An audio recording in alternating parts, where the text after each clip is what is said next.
দেওয়ানগঞ্জ উপজেলার খোলাবাড়ি দীর্ঘদিন থেকে যমুনা আর ব্রহ্মপুত্রের করাল গ্রাসে এ অঞ্চল মানচিত্র থেকে বিলীনের পথে। বর্তমানে দেওয়ানগঞ্জ থেকে খোলাবাড়ির যাতায়াত অনেকটাই বিচ্ছিন্ন হয়ে পড়েছে।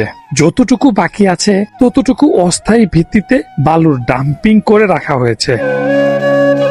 দীর্ঘদিন থেকে দেওয়ানগঞ্জের এই খোলাবাড়ি এই যমুনার এই পয়েন্টটিতে বেশ ভাঙনের কবলে পড়েছিল। স্থানীয় বাসিন্দা বিভিন্ন মহলের চাপে এই জায়গাটি স্থায়ীভাবে একটা বেড়িবাঁধের প্রশ্বাস বা আশ্বাস দিয়েছিল বিভিন্ন রাজনৈতিক ব্যক্তিত্ব।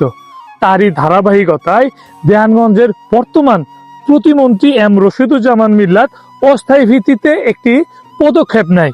এই পদক্ষেপে এই বালুর ডাম্পিং করে এই যমুনা নদীর এই করাল গ্রাস থেকে কিছুটা রক্ষা করেছে। এটা কতটুকু রক্ষা করবে সেটা স্থানীয় বাসিন্দারাই বলতে পারে। আসলে ধীরে ধীরে এই দেওয়ানগঞ্জ অঞ্চল থেকে এই খোলাবাড়ি কিন্তু বিলীনের পথে।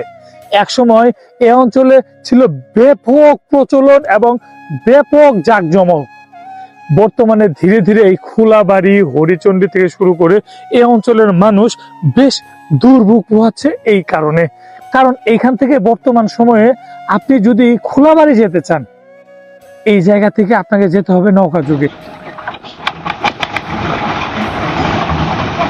বর্তমানে এই জায়গাটিতে আসলে দেখা যায় খোলাবাড়ি অঞ্চলের মানুষ নদী পথে নৌকা যুগে পারাপার হচ্ছে।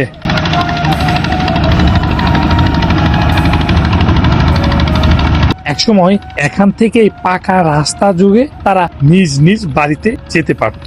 আজ নদীর করাল গ্রাসে সেই স্বপ্ন আজ বিলীন হয়ে গেছে।